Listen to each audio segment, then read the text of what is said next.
Fania cukup tenang untuk menyadari bahwa hegemoni kekuasaan telah bergeser. Terlebih lagi, Vano bukanlah karakter yang bisa mereka tangani. Fania bertanya kepada kepala polisi dengan dingin, "Pak, apa dengan kata lain, Anda harus membiarkan Kinan pergi hari ini?" Kepala polisi berkata dengan tegas, "Saya berjanji kepada Anda bahwa kami akan menyelidiki lebih jauh kasus pencemaran nama baik Kinan, tetapi kami tidak akan menahannya hari ini." "Baiklah kalau begitu, aku akan menunggu hasil penyelidikanmu," jawab Fania dengan gigi terkatup. Dia harus berkompromi hari ini, tetapi dia yakin tuduhan itu pada akhirnya akan tetap berlaku. Kinan tidak punya cara untuk membuktikan bahwa dia tidak bersalah, jadi jika Fania tidak bisa menghabisinya hari ini, dia bisa menunggu. Dia juga tidak keberatan membuat Kinan berkeringat sebentar. Fania yakin, suatu hari nanti, Kinan akan jatuh ke tangannya lagi. Bahkan dengan bantuan Vano, Kinan tidak akan bisa melepaskan diri dari ini. Fania menatap Kinan tanpa ampun. "Kinan, anggap dirimu beruntung hari ini. Tapi jangan berpikir kamu bisa bernafas lega karena aku akan memburumu sampai akhir dunia." Fania merasa puas dengan pernyataannya. Bagaimanapun, dia memiliki Rafael di belakangnya. Dia akan melakukan apa saja untuk membantunya membalas dendam terhadap Kinan. Apa yang dimiliki Kinan? Dia adalah seorang janda. Vano mungkin memberikan bantuannya sekali, tetapi dia tidak akan melakukan lebih dari itu. Dengan kata lain, Kinan adalah daging mati. Dia bukan tandingan mereka. Seolah membaca pikirannya, Kinan mencibir, "Begitukah? Fania, ada satu hal yang perlu kuberitahukan padamu." Fania mengerutkan kening bingung. Kinan melanjutkan, "Jika kamu tidak bisa mengalahkanku hari ini, giliranmu besok." Untuk beberapa alasan, Fania merasa hatinya dingin.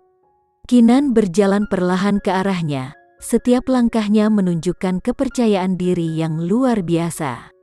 Fania merasa dirinya menyerah pada keyakinan di mata Kinan dan kecemasannya meningkat. Seolah-olah Kinan telah membaca azabnya. Ketakutan yang tidak realistis muncul di hatinya. Namun, Fania tidak menunjukkannya di wajahnya. Sebaliknya, dia memelototi Kinan dengan kejam.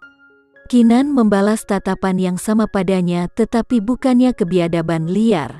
Mata Kinan mengomunikasikan keagungan dan kedaulatan, seperti dia tidak tersentuh oleh Fania. Fania merasa diremehkan dan dipermalukan seolah-olah dia benar-benar berada di bawah Kinan. Perasaan ini memutar wajahnya. "Kinan, apa yang kamu rencanakan? Aku peringatkan kamu, jangan terlalu sombong." Dua kalimat ini keluar dari mulut Fania saat Kinan mendekat. Tidak ada yang tahu ini adalah sisi Kinan yang paling dia benci. Orang yang membuatnya merasa tidak pantas. Dia ingin memukul Kinan baik secara kiasan maupun secara harfiah, sehingga wanita lain itu akan merasa seperti sampah seumur hidupnya. Namun, Kinan selalu menjadi satu tujuan yang tidak bisa dia kalahkan. "Sombong," Kinan tertawa kurang ajar. Seperti lonceng yang berdering di tengah malam, tawanya sangat indah. Dia menyelesaikan, "Kalau begitu lebih baik kamu buka matamu karena mulai saat ini dan seterusnya, aku akan menunjukkan kepadamu sombong." Kinan mengatakan bagiannya dan berbalik untuk pergi. Kinan bertekad untuk mengungkapkan kepada mereka Kinan yang asli. Dia akan melayani setiap orang dari mereka sebagai imbalan yang pantas mereka dapatkan. Kinan akan memberitahu mereka bahwa Kinan bukanlah orang yang bisa diganggu.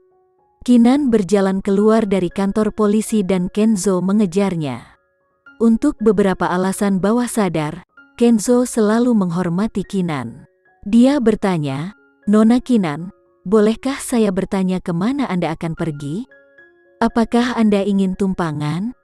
Kinan tidak menanyakan mengapa mereka datang membantunya.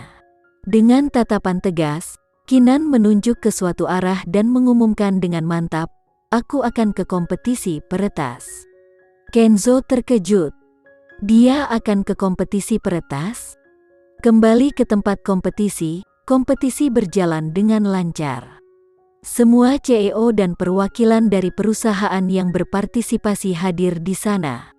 Sebuah area diasingkan untuk para VIP dan VVIP yang sesekali melirik ke lantai kompetisi untuk melihat situasinya. Tepat di seberang area VIP ada layar TV raksasa. Di atasnya terdapat nama-nama perangkat lunak keamanan yang berbeda, dan masing-masing waktu yang dibutuhkan oleh peretas yang berbeda untuk meretasnya. Kolom terakhir menunjukkan rata-rata waktu masing-masing perangkat lunak. Semakin lama rata-rata waktu, semakin baik perangkat lunak, karena itu berarti peretas membutuhkan lebih banyak waktu untuk melewati pertahanannya. Sekarang, sebagian besar perangkat lunak yang diproduksi oleh perusahaan kecil telah dihilangkan. Ini terjadi setiap tahun. Yang pertama pergi adalah pengorbanan dari perusahaan sederhana ini. Sebagai perangkat lunak keamanan paling terkenal dari kota, semua orang mengharapkan produk Bramasta Corps bertahan sampai akhir. Rafael berseri-seri dengan percaya diri.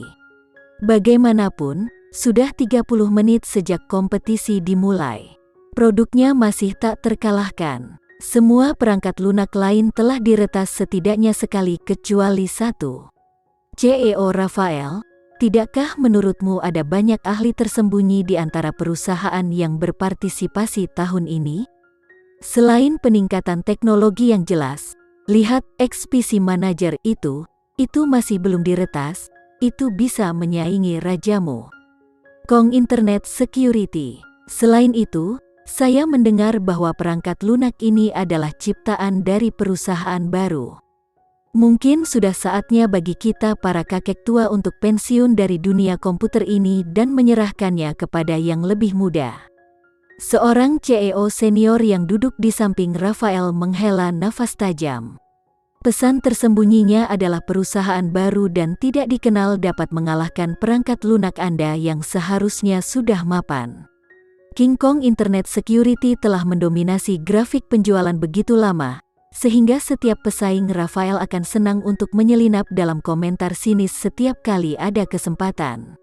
Rafael sendiri telah memperhatikan XPC Manager ini. Untuk beberapa alasan, dia merasa itu ada hubungannya dengan Reza. Rafael mengamati kerumunan dan tatapannya akhirnya jatuh pada Reza yang berada di tengah kompetisi. Tatapannya berubah tajam dan dingin. CEO Nino, meskipun benar bahwa junior kami cukup berbakat, itu tidak berarti bahwa posisi mapan kami dapat dengan mudah digulingkan. Anda mungkin takut pada mereka, tetapi kami, di Bramasta Corps, tidak mempedulikan mereka sedikitpun, Rafael menawarkan sebagai jawaban. CEO Nino menerima pukulan verbal seperti seorang juara dan berkata, apakah ini berarti CEO Rafael memiliki kepastian mutlak bahwa produknya tidak terkalahkan? Kebanggaan sombong Rafael adalah fakta yang diketahui dalam masyarakat, ditambah dia benar-benar percaya diri dengan produknya sendiri. Rafael tahu CEO Nino sedang bercanda, tetapi dia masih menjawab dengan arogan, tentu saja. Kalau begitu, pertama-tama saya ingin mengucapkan selamat kepada CEO Rafael. Setelah CEO Rafael memenangkan hadiah pertama, ingatlah untuk mentraktir kami semua dengan makan, kata CEO Nino terus terang. Makanan apa? Beberapa CEO lain yang mendengar percakapan mereka bertanya dengan rasa ingin tahu. CEO Nino berbalik untuk menjelaskan. Tentu saja, dia tidak lupa menyelipkan beberapa pujian tentang King Kong Internet Security. CEO lain secara internal iri pada Rafael, tetapi mereka juga ikut memuji. Seolah-olah Bramasta Corps telah memenangkan kompetisi. Rafael menerima pujian itu dalam hati. Lagi pula, dia tidak akan puas dengan sesuatu yang kurang dari tempat pertama. Tapi, software yang disebut XPC Manager memang menanam satu benih kegelisahan di hatinya. Rafael berbalik untuk berbisik kepada asistennya, bawakan aku informasi tentang semua perusahaan yang berpartisipasi. "Baik, Pak." Setelah beberapa waktu, asisten memberinya satu set dokumen. Rafael membolak-baliknya dengan cepat untuk menemukan halaman di ekspedisi manajer. Seperti yang dikatakan CEO Nino, itu oleh perusahaan yang baru terdaftar, sangat baru sehingga sudah ada kurang dari seminggu. Perwakilan hukumnya adalah tangan Rafael yang memegang dokumen itu gemetar. Dia memiliki setengah pikiran untuk merobek dokumen itu. Namanya Reza Januarta. Perangkat lunak ini ada hubungannya dengan dia.